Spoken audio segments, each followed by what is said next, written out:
morning, welcome to Shapwick Heath Reserve. Next door to Ham Wall, RSPB Reserve down on the Somerset Levels. Thought I'd come down here to do some hobby photography. So Hobbies, one of the most amazing little raptors that we have here in the UK. It's a small bird about the same size as a kestrel, and they migrate in about April, May from Africa area, and they are just the masters of the air. They hunt on the wing, hunting mainly insects and dragonflies, and they might even go after swifts and other hirundines. Just unbelievable birds to watch and photograph. Probably one of the most difficult raptors to get a decent in-flight shot of. So I've been hearing that here at Shapwick Heath there's been quite a few, and today the conditions are looking ideal. Absolutely ideal, actually. You might not think it, but there's been some rain in the morning and low cloud, which is great. If it's sunny and warm, the hobbies go high with the insects.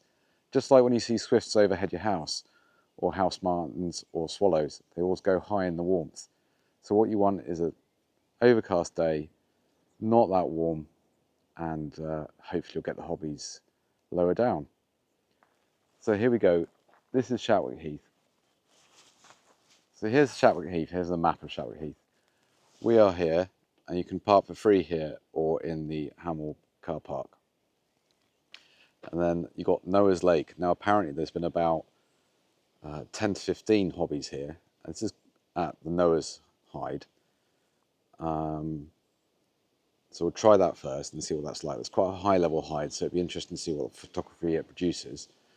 And then we'll try Mere Heath hide later on. Now last year this was really good. A friend of mine, John Green, got some really good shots from here. I haven't had much success at Mere Heath. So let's see what today brings. Fingers crossed, eh? Fingers crossed. Now what sort of settings do you need for hobbies in flight?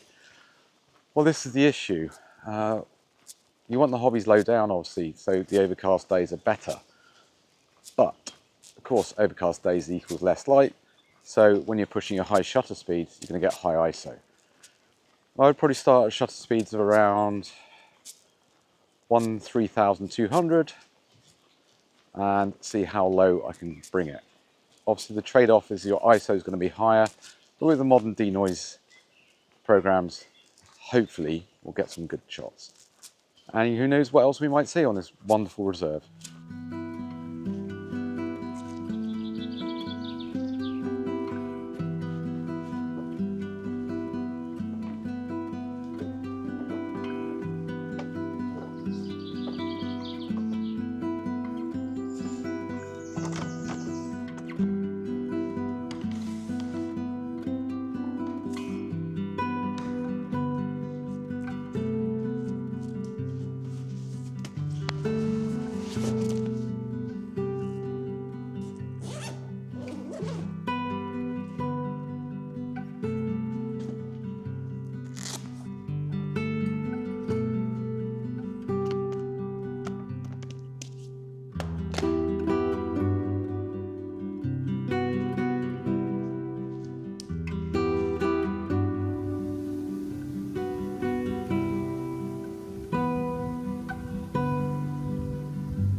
So welcome to Noah's side.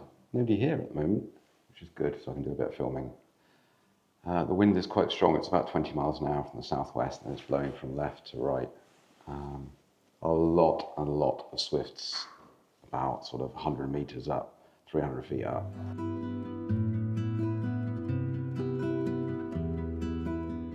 Haven't seen any sign of any hobbies yet. It looks like there's a rain band coming through, so hopefully after that we might get an increase in activity. But yeah, it's quite an interesting hide because we're about, I would say, 30 feet up, overlooking Noah's Lake, which is a really big expanse of water. But yeah, not much to see apart from the swifts and the occasional swallow. Just nice to be out.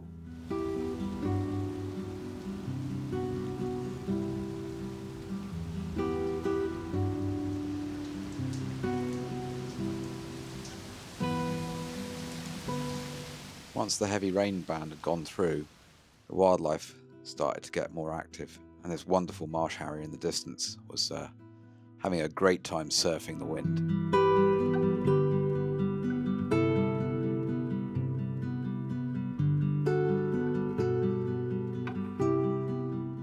I was just about to leave the hide when this stunning great white egret came right out in front of the hide, trampled through the reeds in quite a comical manner, and then had a good old shake. Just a lovely bird to watch and film.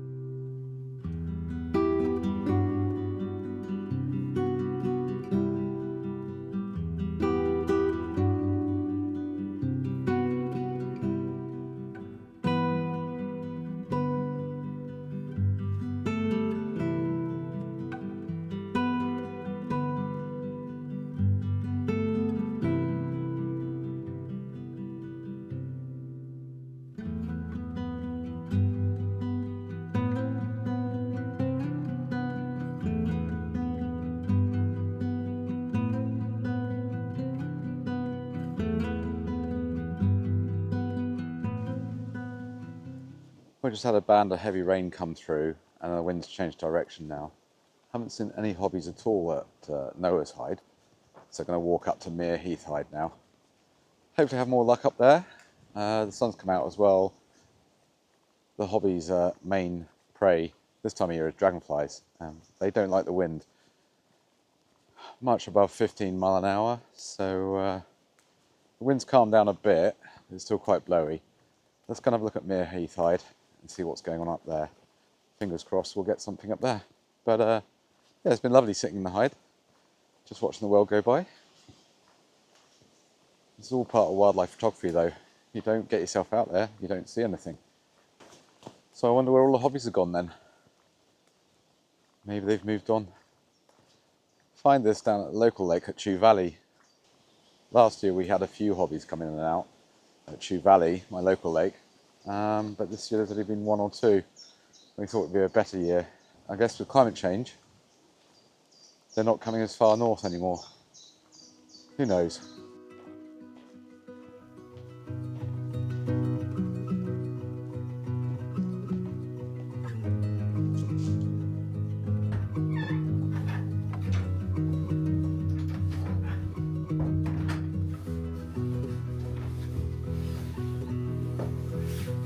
Welcome to Mere Heath Hide. Just as I arrived, the action was frenetic. Everyone's pointing at the cameras and clicking away.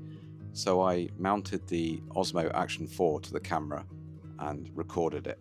I couldn't really record any to-camera stuff in the hide as it was very busy. And wow, how busy was it? It was crazy. Absolutely crazy. Never ever experienced anything like it. So sit back and watch the action and the photos I made. It was just unbelievably epic.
This is stupid.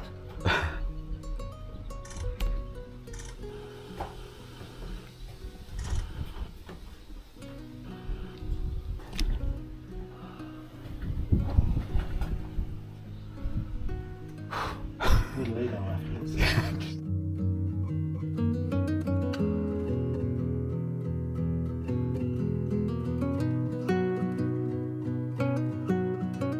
Oh my god.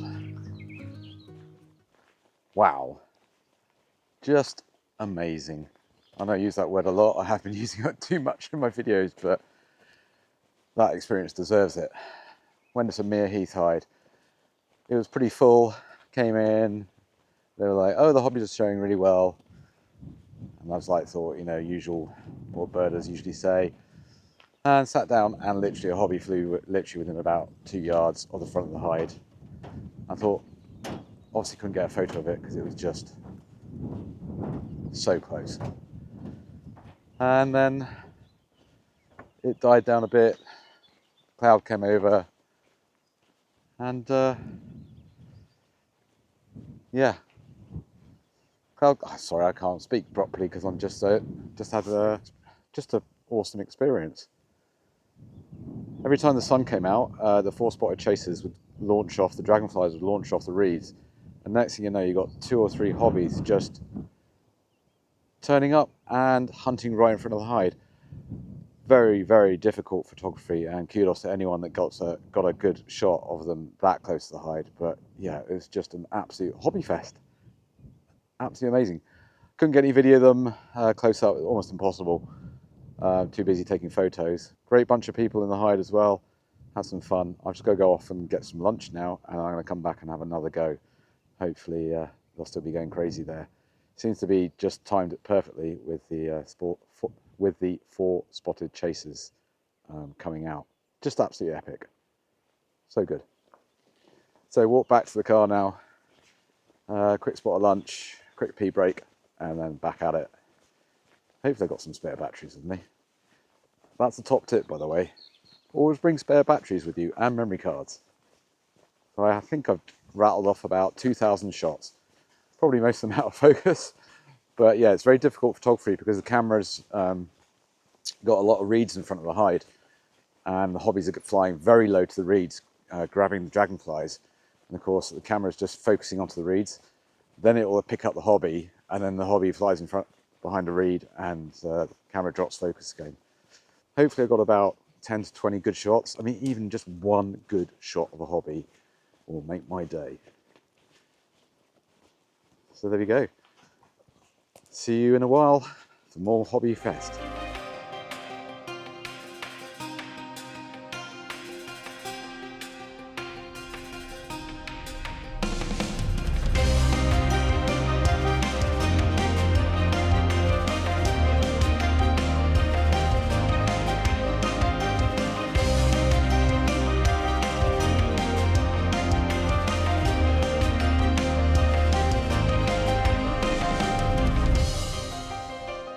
Dragonflies are one of the main prey of hobbies.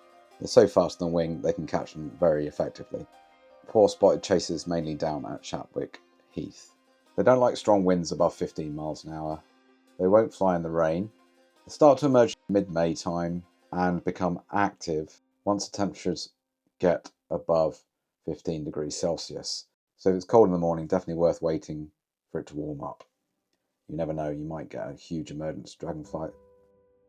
So what settings do I use for birds in flight photography? I use the OM Systems OM-1 Mark II camera with the 150 to 400 TC Pro lens. Being a micro four thirds sensor means the effective depth of field is twice that of a full frame system. So even at shooting at f4.5, it's effectively f9.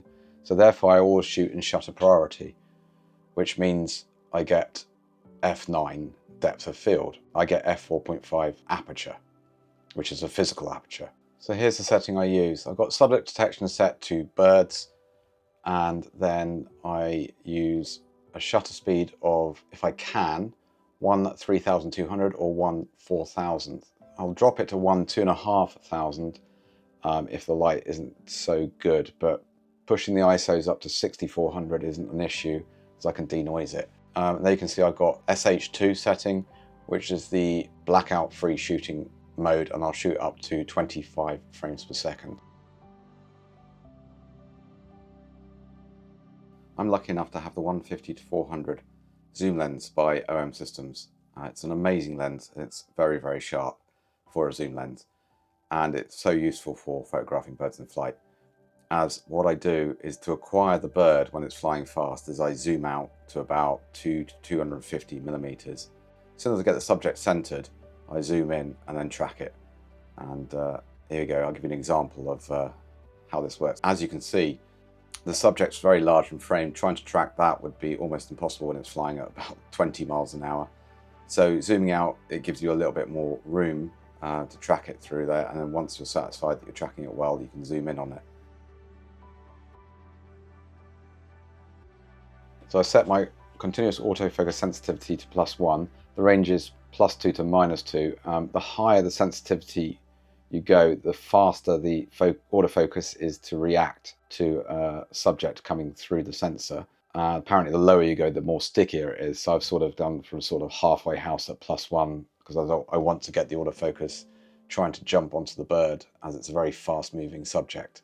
Currently got it set with all focus points set, but I did notice with the hobby hide, you're sitting down with the reeds almost at eye level, that sometimes the focusing would jump onto the reeds and wouldn't pick up the bird. So I then went to a custom focus setting and set the box sort of as an oblong shape, covering sort of the middle part of the screen. What that does, it tells the camera to initially look in that area for the subject and the autofocus, but then once it's acquired, it will track it throughout the whole of the sensor. It's actually a really good setting for that. But I found by using this custom focus box, it seemed to work a little bit better. It was tough to get onto the bird because basically the hide looks out and you've got a restricted field of view. You can't track them in. They all of a sudden appear out your right hand side or left hand side, and you've got to just be very fast in getting onto the bird. So I hope this brief look at the settings I use has helped you. Anyway, let's get back to the action.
He's really nuts. That was another amazing afternoon session with the Hobbies. This has probably been the best day of hobby photography I've ever had. It's just been unbelievable. We literally had Hobbies catching dragonflies probably a foot away from the hide. You're not going to take a photo of that. If you could, yeah. But I've got some full frame shots of the hobby coming in. Going to come back tomorrow morning with Lisa. She's unfortunately out to work today, but hopefully we'll have the same tomorrow. But wow, what a session. What a spot. Just unbelievable. What a bird. Having to use quite high shutter speeds, of course, as I discussed earlier, seems to be okay. ISOs aren't too bad. Slightly overexposing. I'm trying to avoid the sky shots unless it's behavior I'm capturing. Almost impossible to take video of. I've tried. Hopefully it's come out. But yeah, this time of year, fantastic. Just unbelievable. What an epic, epic bird. Well, I really, really hope you enjoyed this video. It's been more photos than video, obviously. And if you did enjoy it, please do like, comment and subscribe. It does help the channel out. And I shall see you in the near future with more adventures and more tips. think the next video is going to be a tip video for beginner wildlife photographers. It's such a great hobby. And it's even better taking photos of hobbies. Thank you so much.